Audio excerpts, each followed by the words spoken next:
Edu Dialogue, the show that goes beyond the surface, exposes the cracks, the corruption, and the silence in Nigeria's education system. Edu Dialogue, Saturdays, 3 p.m., only on VOP TV. We break the biggest stories, from missing funds to policy failures. We ask the tough questions and demand real answers. Edu Dialogue, this Saturday, 3 p.m. on Voice of the People Television.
VOP TV.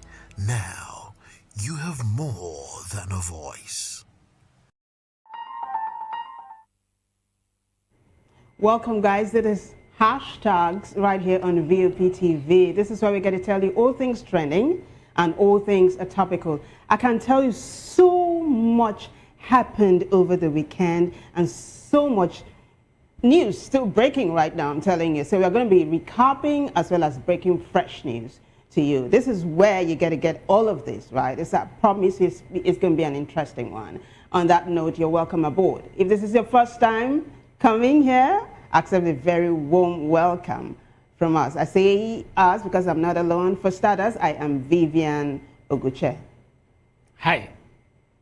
Good evening, guys. This is where you get the answer to the question, what's trending, and definitely today is going to be exciting. Like Vivian said, lots of things happened over the weekend, and we're definitely going to be bringing it to you straight to your doorstep. So if you're ready, strap in as she takes us on the ride. All right, guys, without further ado, let's get this show on the road. We begin with hashtag Benin Coup. I'm talking about Benin Republic. There was an attempted coup in a neighboring country. Yeah, Benin is our neighbor, actually. In fact, Dele Momodu came out to say this is where if he wants to rest and he doesn't want to rest in Nigeria, he will just stroll to Benin Republic. So they're very close. There was an attempted coup over the weekend. We woke up on Sunday morning and there was news flying around that, hey, the president's been unseated. And then in the afternoon, we heard, hey, it was a failed coup attempt. In the evening, we heard, hey, it happened again. But hey, President Tinubu now put up a post to clear the air. He said Benin Republic called on Nigeria. The president of Benin Republic called on him and said, big brother, help us. We need you. And President Tinubu said he sent the Nigerian army there and they quashed the coup.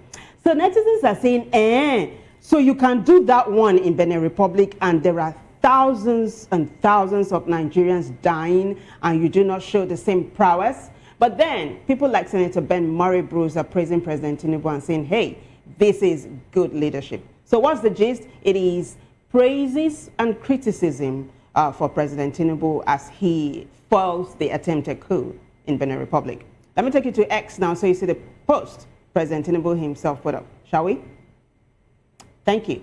Bala Ahmed Tinubu says, so this was yesterday. He said, earlier today on my orders, the Nigerian Armed Forces stood gallantly as a defender and protector of constitutional order in the Republic of Benin on the invitation of the government. Our armed forces acted within the ambit of the ECOWAS Protocol on Democracy and Good Governance. They have helped stabilize a neighboring country and have made us proud of their commitment to sustaining our democratic values and ideals since 1999. Nigeria stands firmly with the government and people of the Republic of Benin. The next one now. So, netizens are responding. Jay says, Mr. President, the same speed used to deploy troops to Benin within hours is exactly what millions of Nigerians have been begging for in Zamfara, Katsina, Kaduna, Niger, Borno, and other states terrorized daily by bandits and insurgents. When will Nigeria get the same urgency that Benin just received? More reactions. Let's continue to take a look at them.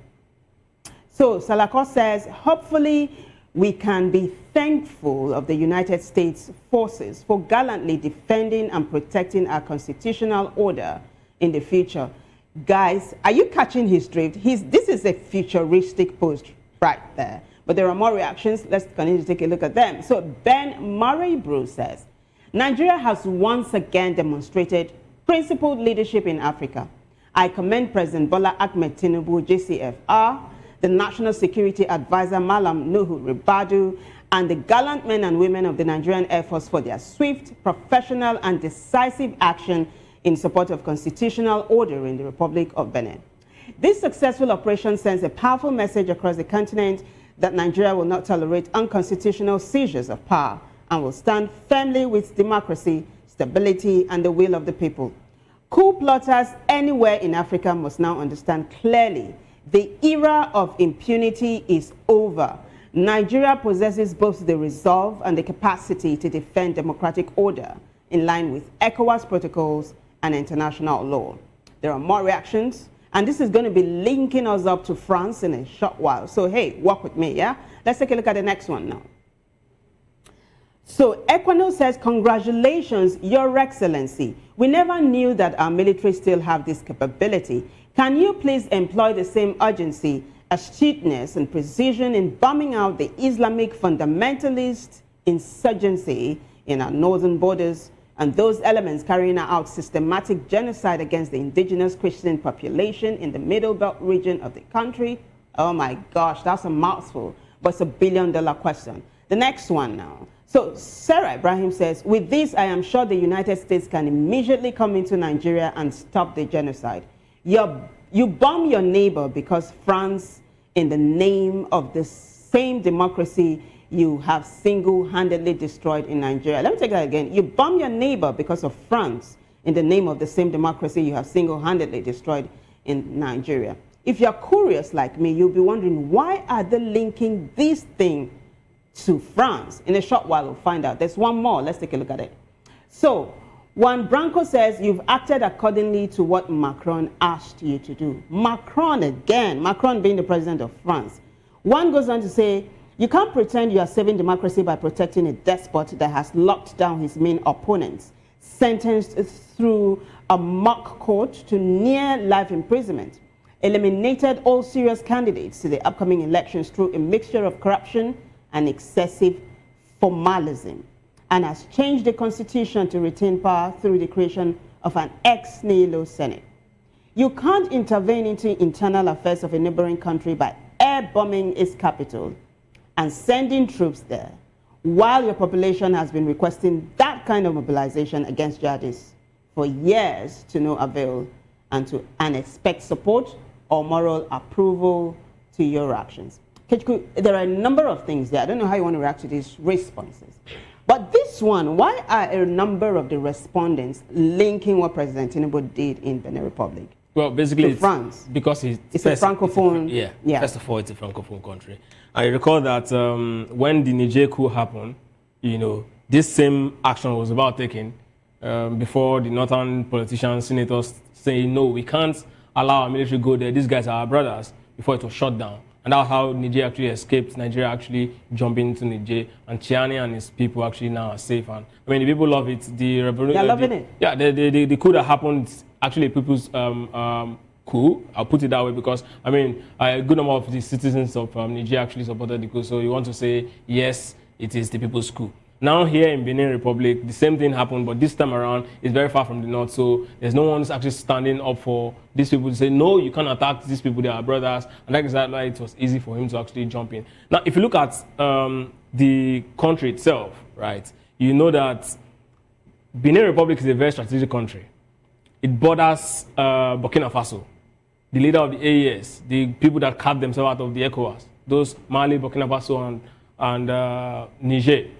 Now, if this could... Mostly Francophone countries. Yes. Yeah. So these three countries, right, formed an economic bloc, right, the Alliance of Sahel States.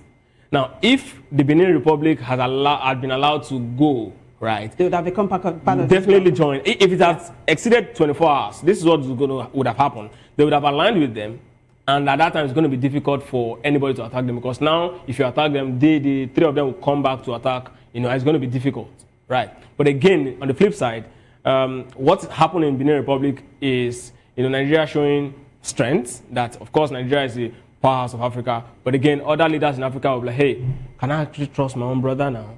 Because that's what they're saying. Because now it's going to be quite interesting. If anything is happening in Nigeria, all of them will be like, should we even help these people? Because the first question you ask is what's going on in Benin Republic? Right. I'll tell you about the president, when he got into office in 2016, one of the first things he said was that he's going to change the constitution of Benin Republic to 5 years, one single term. He got into office, and then he tried to actually make it happen sincerely, but then he failed because he ran as an independent candidate. Then the second time, now when he got into office the second time, he had the entire Senate in his pocket. So it would have been easy for him to say, okay, I want to do it now. But instead, he decided to increase, you know, term of the president office to 1 year, 7 terms.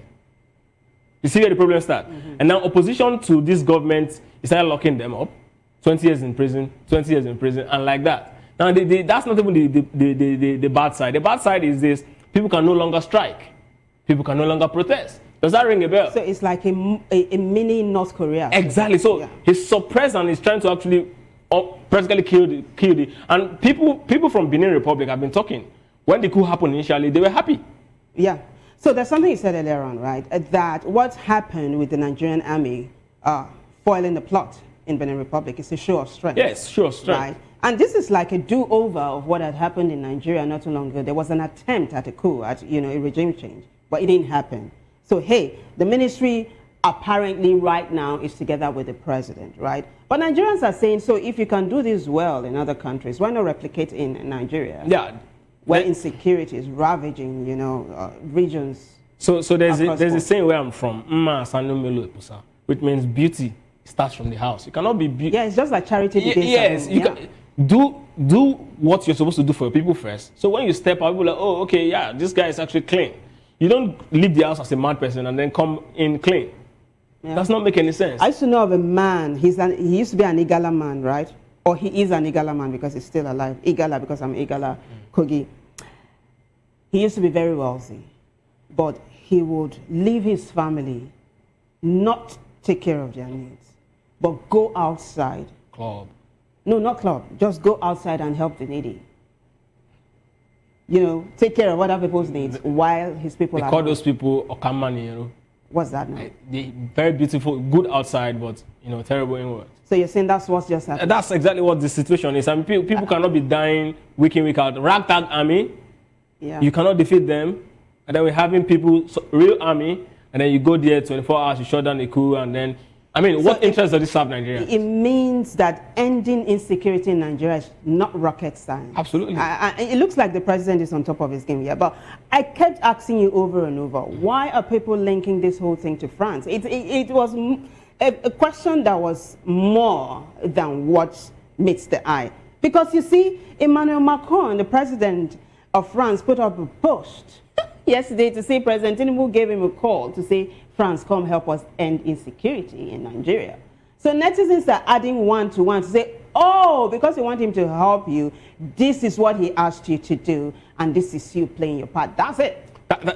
Basically. So I'm going to put up that post now. So we just swiftly moved on to the next hashtag, which is hashtag Emmanuel Macron. He put up a post to say President Tinubu gave him a call asking him over. So netizens are saying, okay, so President Tinubu is asking France to come end insecurity, and when the US wanted to do it, there was so much ado.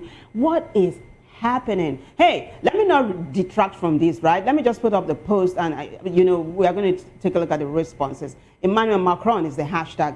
Let's take a look at the post they put up now, shall we? Thank you. Oh, okay, so this was supposed to be another response for the former hashtag. I think for the sake of fair play, let's do it, right? As we saying, Bia, he's talking to Emmanuel Macron. Okay, so this is a response to Emmanuel Macron. Can we take a look at the post by Emmanuel Macron himself first? Shall we?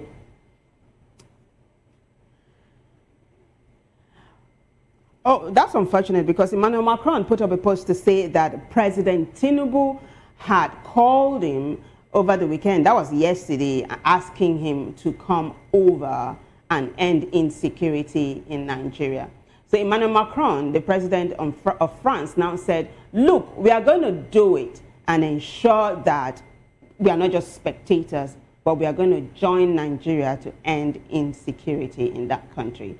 So let's take a look at that response now to Emmanuel Macron's post, shall we? So Azu says, Ogaima, we are good over here. Daddy Trump already has it covered. So you've known about this insecurity for years and did nothing. But now you want to perform? Take the eye service elsewhere before we report you to Bridget. Bridget being his wife. Yeah? So why is he saying that Daddy Trump has already covered it? Because it looks like America now is singing the same song with Nigeria. They are speaking the same language now. Representative Riley Moore, who was at the forefront of this thing about the US coming into the country to end terrorism if Nigeria doesn't step up to the plate, is saying thank you to President Tinubu. And the NSA, Nuhu Ribadu now, and some netizens are like, what just happened? So this is the next hashtag, hashtag Rep Riley Moore. That is if Ikechukwu doesn't have anything to say about Emmanuel Macron. Well, I think it's still very much going to be part of it. Macron is definitely someone who is, I think he's got the largest port when it comes to Africa. When when we look at colonies that countries have. So outside England, I think France also has a very huge, I think we have about 16 Francophone countries or thereabout. So he's got, he's lost 3 already, and losing an additional one is actually not a very good. And from the way US is actually standing right now, it's all about interest. And when it comes to these sort of games, they really do not care about us in the long run. It's all about what they're going to get. So let's get to see what Macron's, hashtag is about first. All right, so we are done with Emmanuel Macron. We are now taking a look at hashtag Rep Riley Moore, which is a member of the US's Congress. Actually, one of Donald Trump's foot soldiers. Donald Trump sent him to Nigeria to come investigate, right, to see things for himself. Is there a Christian genocide or not? And this is what Rep Riley Moore is saying. Let's take a look. So, Rep Riley M. Moore says, I want to thank National Security Advisor Nuhu Ribadu for a productive and positive conversation with the U.S. congressional delegation to Nigeria. There were concrete steps and actions discussed at length that, if fully executed, I believe will enhance security across the country for all Nigerians, disrupt and destroy terrorist organizations in the Northeast, and stop the killing of Christians as a specific concern for POTUS, POTUS being the President of the United States of America, and myself, particularly in the middle belt of the country. I want to thank the Nigerian government and official ABAT for rescuing the 100 innocent and precious Catholic school children. This is a positive demonstration of the government's increasing response to the security situation and shows commitment to the emergency declaration laid out by President Tinubu. The U.S.'s sense of urgency on our concerns was positively received. I feel that a cooperative security framework is within sight. The now established joint task force between Nigeria and the U.S. is a great example. Wow, this is like a complete 360 to the initial song they were singing. But let's see how netizens are responding now, shall we?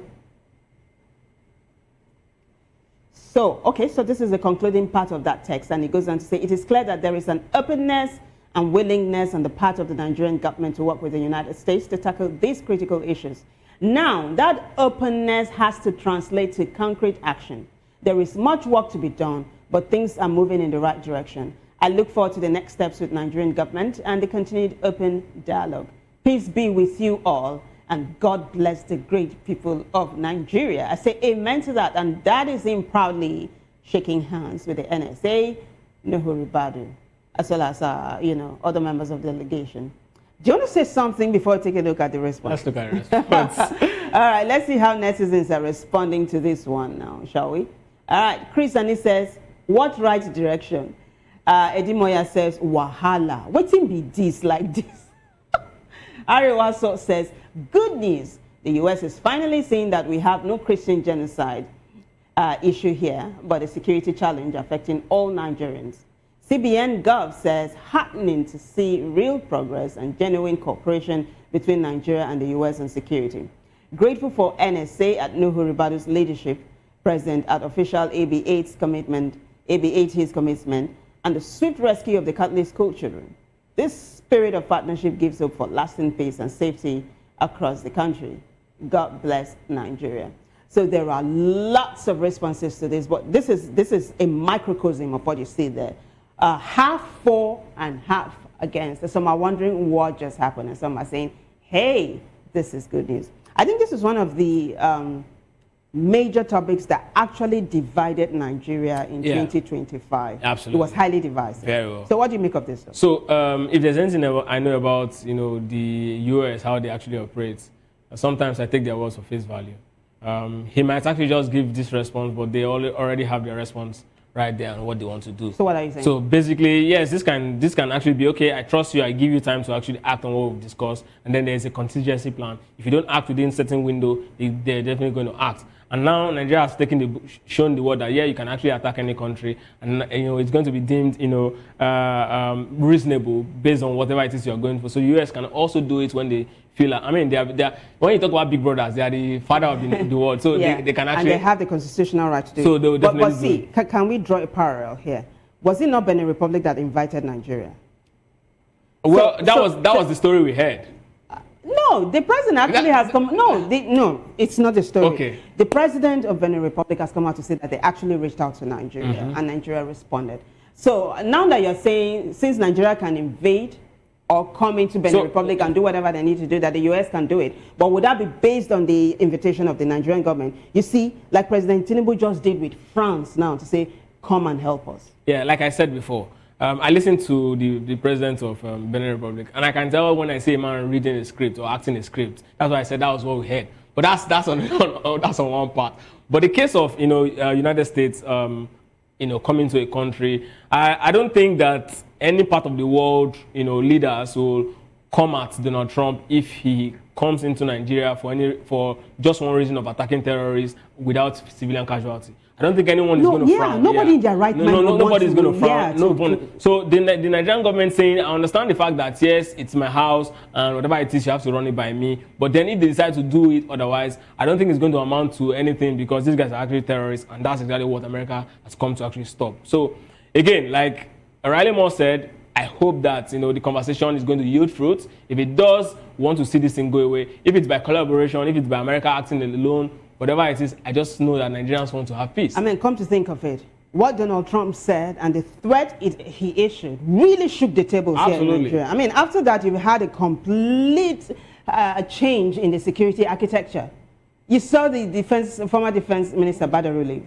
And conspiracy theorists were saying it was a condition by the U.S., even though one of our major analysts, Hijoke Oji, said on NewsHour that, nah, it's just conspiracy theory. So Vivian, one thing we need to look at is, this is where I'm going to really, commend the president, right? I know that General Musa's appointment is, huge and well greeted by Nigerians. But then, do you know that Badaru and Matawale are not naturally, originally soldiers? They don't have what it takes to even understand how soldiers on the ground feels. So you're saying, well done, Mr. President, for putting a round peg in a round hole. It has been our big problem. You recall the medical doctor that came the other time, when we're talking Dr. about Saheed. yes, Dr. Saheed, God bless you. When we're talking about medical issue, and we're talking about Ngige, and he said Ngige did a lot because he is a medical doctor. He understands them very well, right? So now the bureaucracy that has to do with so many things will have to stop now because there's a man who understands how military operation is. I mean, let's talk about it a little bit. He met with the service chiefs, and he also talked about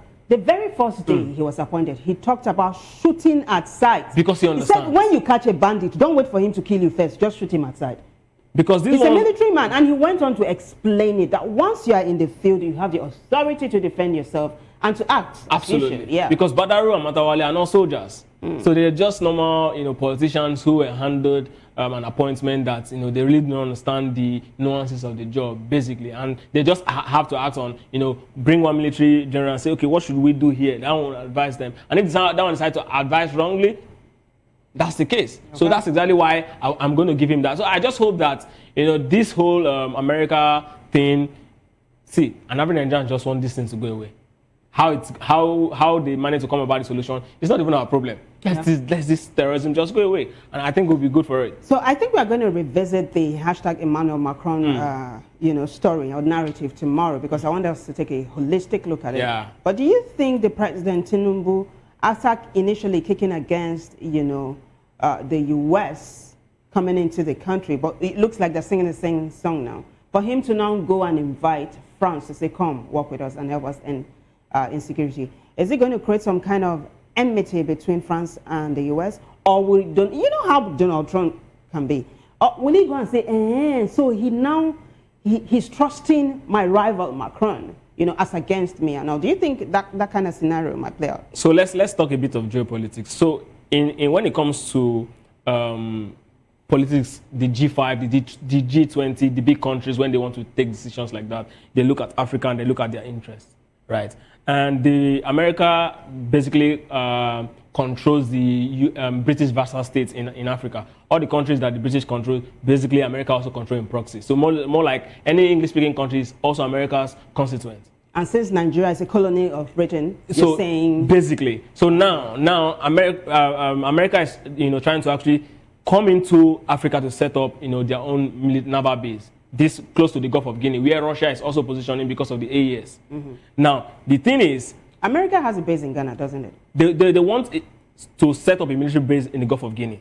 But they have a base in Ghana. Of course, they definitely will have across even Africa. Some we don't even know about. Yeah. Talking about a naval base. Okay. Yes, a naval base. So now, if they set up that, which is going to be very close to whatever it is that Russia is doing, because of the AES, because that's exactly where Russia will be offering assistance to the AES. And now, if America set up that, it's going to be easy for them. That's exactly why America is looking at stepping into Nigeria. Your point is now? The point is, if you look at the whole thing, right, America and France might find a way to actually work it out. But if America see that whatever France is doing is not going to serve their interest, then of course they're going to shoot it down. Because word in the grapevine says that the U.S. is not very happy with the kind of influence China has over Africa and Nigeria. Yes, of course. So any kind of rivalry would just upset Donald Trump. China and Russia are playing, two sides of a coin in Africa. Every country Russia is backing economically, China is backing financially, right? And America's strength in the world is economy and finance. So right. So dealing with these two countries has to do with you controlling a large space of these countries. So that's exactly why America will always look out for interest, and the whole idea of France even coming to help us sounds funny to me. Burkina Faso, Mali, Niger, France has been there for years. Terrorism was very much rife until these military guys took over and start pushing back. Yeah, I mean, but what you're doing is whetting my appetite, because we really must take a look at this hashtag Emmanuel Macron, because the response is mainly along this trajectory that you just laid out. So hey, it's a date, yeah, or it's a deal. We're going to do hashtag Emmanuel Macron tomorrow again. So we move on to the next hashtag, which is hashtag Sokoto Correctional Center.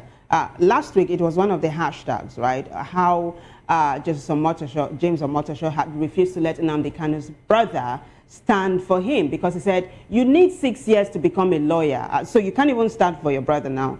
Go back, you guys, get your acts together. We will shift this hearing so that, things are done the right way. Well, the hearing has come, and the jury is out, and the appeal court has struck out Nnamdi Kanu's appeal to be moved from Sokoto to Abuja so that he'll be closer to the courts where he want to appeal his life imprisonment sentence. That is the gist.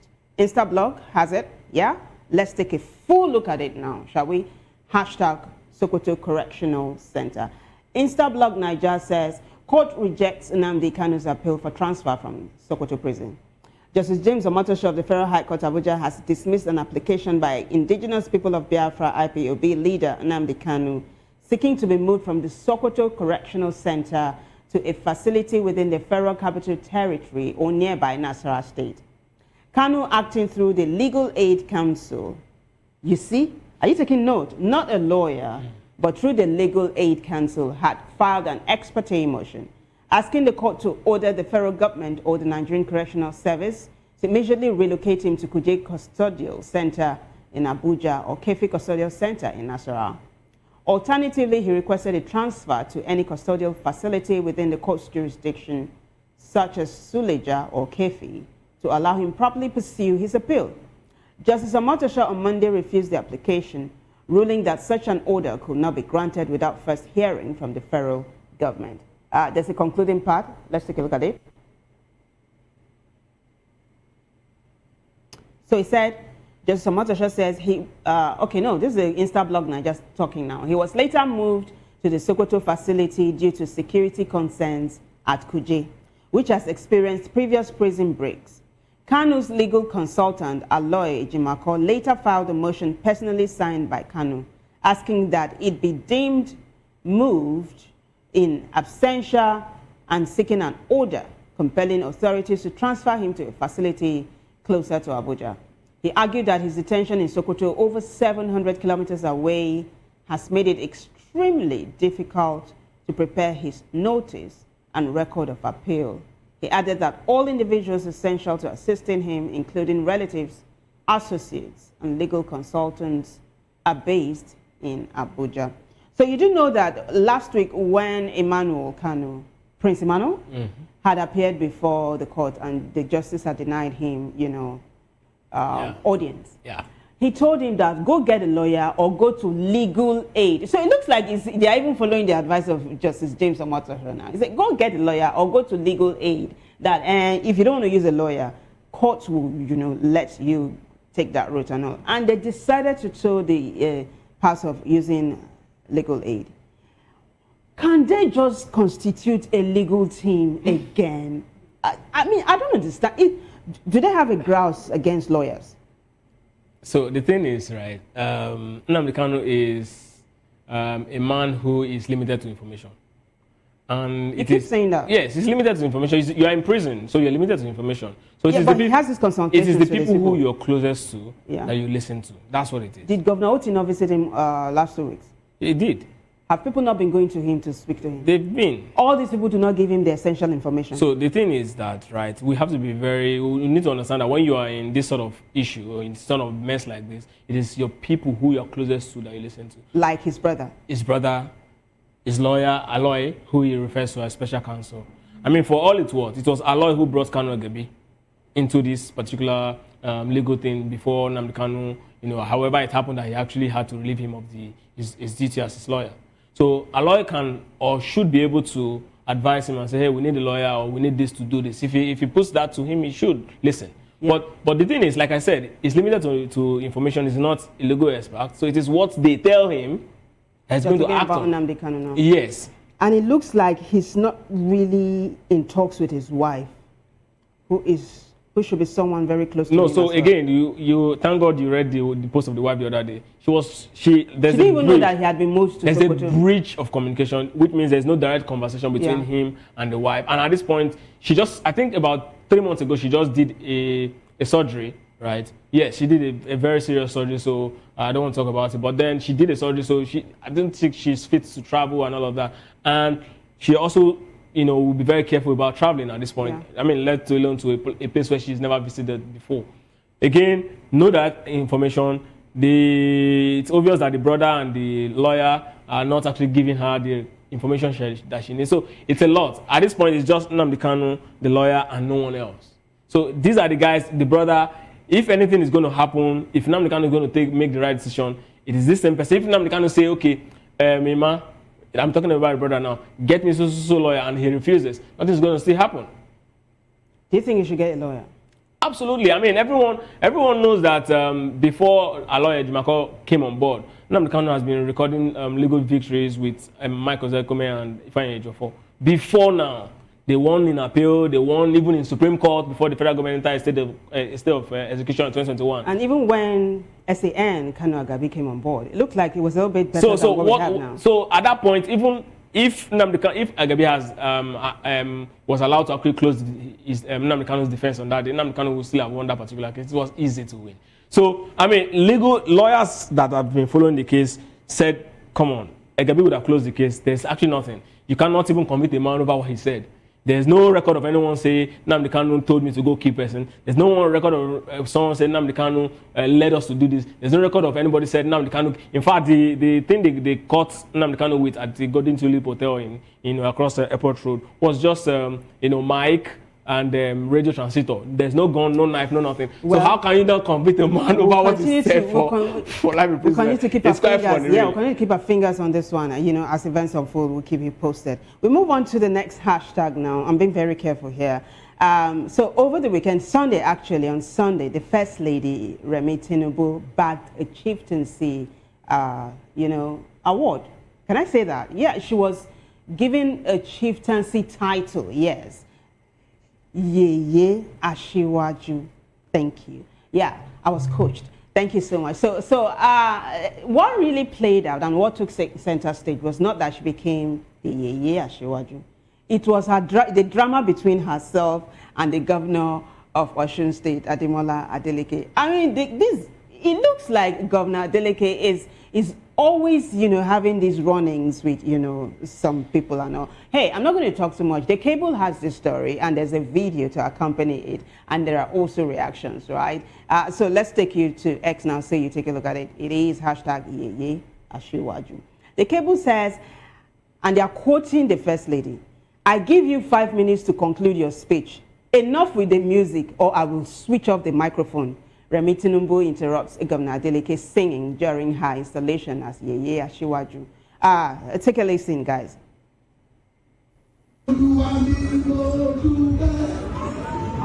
Which kind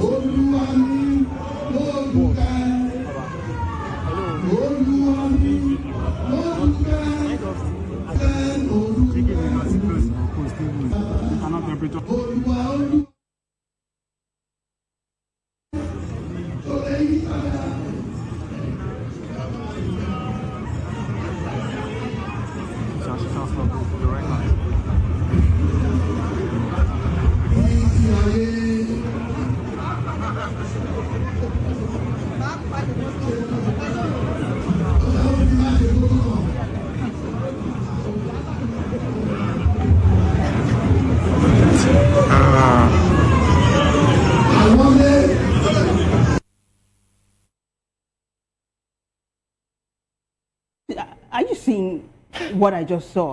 I mean, she came the first time, and he continues to sing, and then she came back, like she's going to put up the mic and all of that. But netizens are looking at this from, both sides, and some are saying, can you even do that to a sitting governor? That this is his own state, gone. But some are saying that the First Lady had the right to do it because it was her own occasion and all.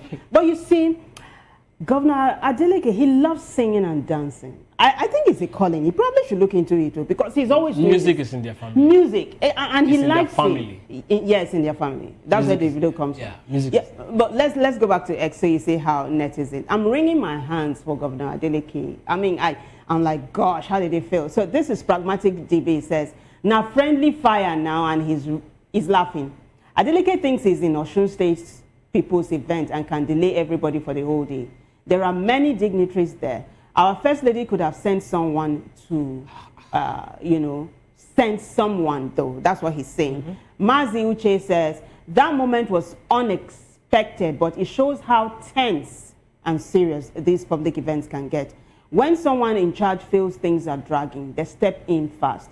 Everyone will talk about it, but it is just another reminder that power and protocol always show themselves. More, A. Adebanji says, Adeleke should leave music for the musicians and dance for the dancers. He is a governor, yet he spent more time dancing and entertaining than focusing on the responsibilities he was elected to perform. His primary duty is to govern, not to entertain. Osun State needs development, not a full-time performer in government.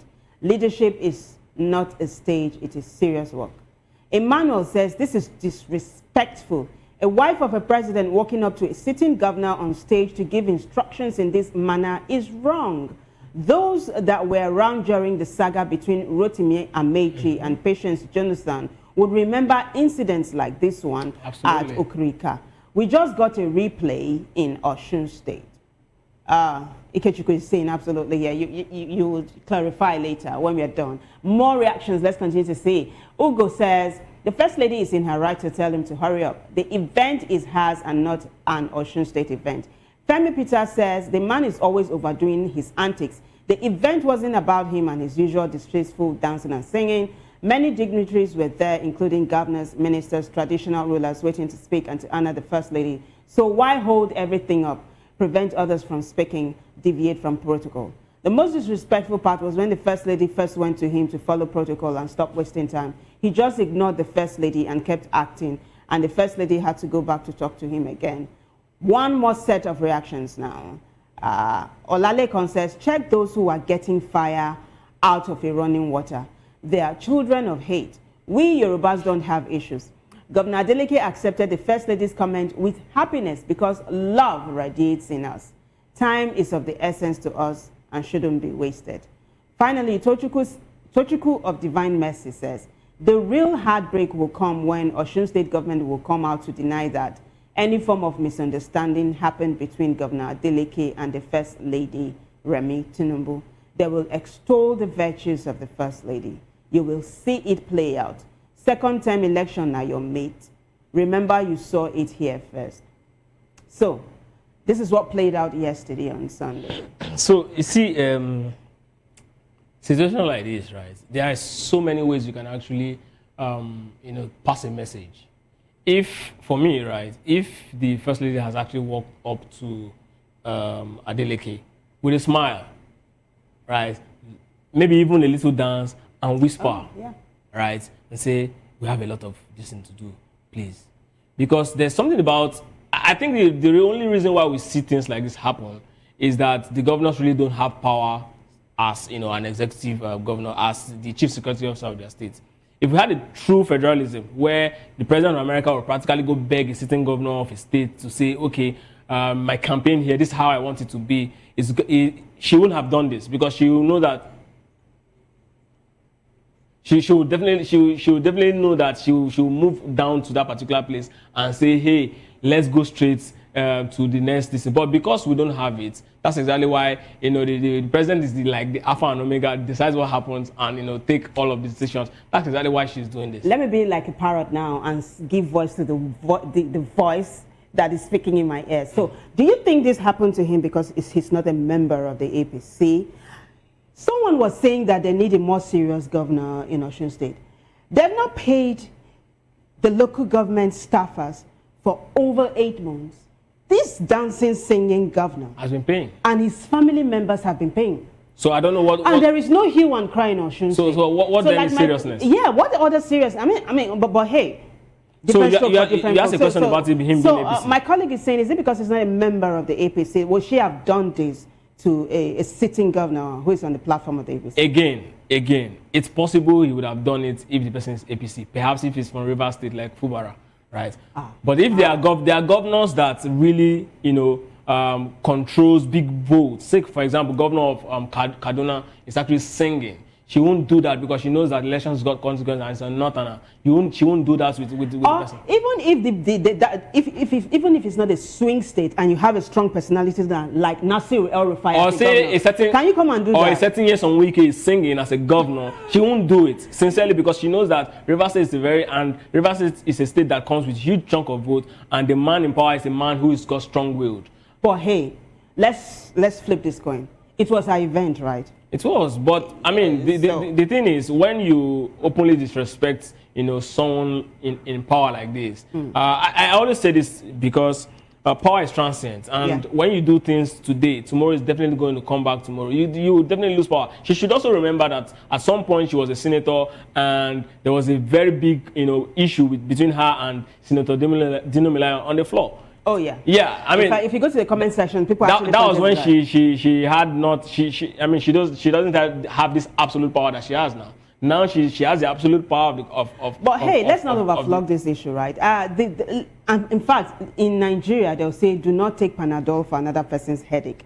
How does Governor Adeleke feel about all of this? He was a good sportsman, right? He took it calm. He understands it. Is he going to be saying anything? We'll keep our fingers crossed. The wife of the president is the president. Yeah. He should understand that. Yeah. So I don't think there's anything he will do about it. But his colleagues will definitely look like, then that's actually, they might not be able to say anything. Yeah. But the truth is, it's definitely going to, hurt him, and how he's going to respond to it is left for him. But I mean, their politicians, they definitely find a way to actually drink, and it's nothing. He's perhaps going to release a press statement tomorrow saying she's my sister, we're family. And someone already said, and we carry go like that. On that note, we move on to the last hashtag for today, which is hashtag Pastor Umo Eno.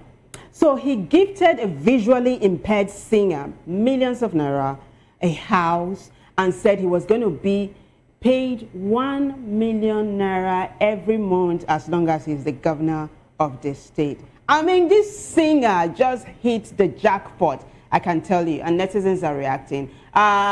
If the director we'll get a sneak peek of how beautiful the voice of the singer is. But first, hey, let me take you to X. I think the cable has this story as well. It's about the governor of Akwa Ibom State, Governor Eno. Shall we do it? Who generously offered the singer, the life he wanted ever since for singing well. Let's do it, shall we? Hashtag Governor Eno. Pastor Moeno put up this post himself. He says, I have directed the Commissioner for Lands to allocate a plot of land in Uyo to Chris Vic. That's the name of the singer. And I will sign the certificate of occupancy next week. We will also build him a 4-bedroom flat and commit 100 million to set up his music studio. This is separate from the cost of the land and the house. In addition, as long as I remain governor, he will receive a monthly allowance of 1 million naira. Oh my gosh, there's a concluding part to this post. Let's take a look at it. So that's a picture of Governor Eno and the visually impaired singer Chris Vic. And then the governor says, let this remind us that even in difficult moments, God is still good. Chris Vic shows us that praise is possible in every situation. I also want him and all persons with disabilities to know that this government cares. Responses now, shall we? So, Finance Geek says, if this was in China, you would be facing a disciplinary panel early Monday morning, because this happened yesterday. And then Geek goes on to say, 1 million of taxpayers' money going to someone monthly for no work done, zero input. Not commendable. It's better to open opportunities for all disabled people, not one person. And then he says, this pastor is not it. More reactions. So Kolawale Bellu says, Mr. Governor, sir, I align with this your generous, life-changing, destiny-lifting gesture towards this fellow Chris Vic. Only the stone-hearted wouldn't feel the goose pimples upon encountering this administration. His vocal prowess is incredible. I pray he has the capacity to harness these bountiful blessings. More reactions. Let's go and take a look at them. Alhaji Ace says, this is not why you were voted in. Separate the church from state affairs. You could have done this privately from a private capacity, not using state resources. And he says, nonsense. One more, shall we? Yeah. Mr. Manager says Chris Vic is the second runner-up of the just concluded The Niger Spirit Talent Hunt Season 4. He is so good, and if you're wondering what he did to deserve these blessings, check here. And then he put up this video, one of his performances. Can we just listen to him for a few seconds, please? Thank you. Ooh,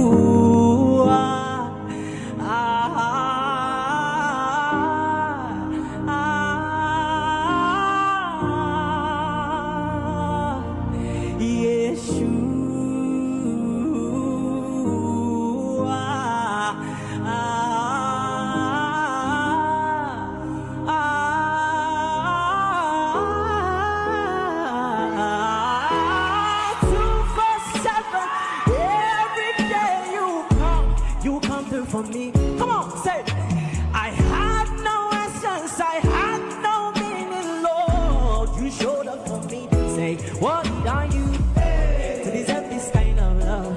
What did I do?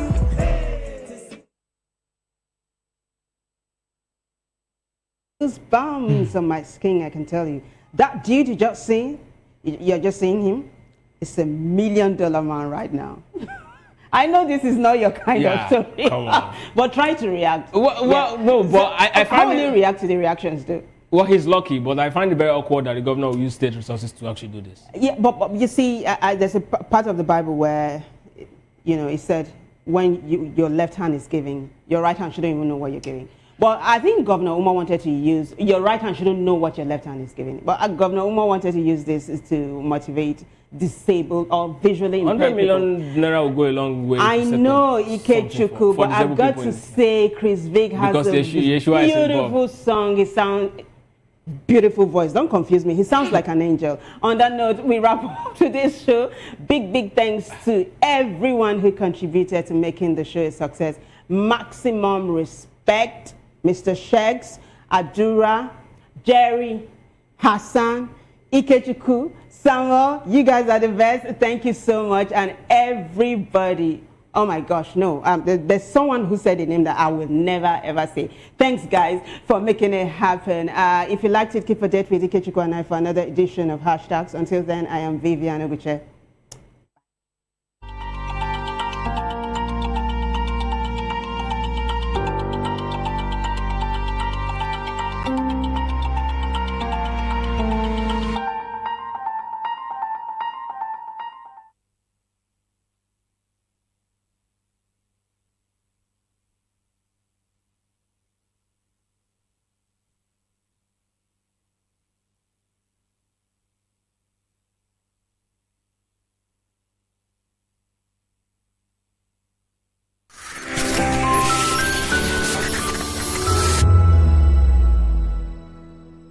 We encourage you to click on the like button and subscribe to our YouTube channel. We are Voice of the People TV. Also follow us on all our social media platforms. We are at VOPTV Live. Visit our website www.vop.ng for fresh and trending news. Also watch us live on SLTV channel 264.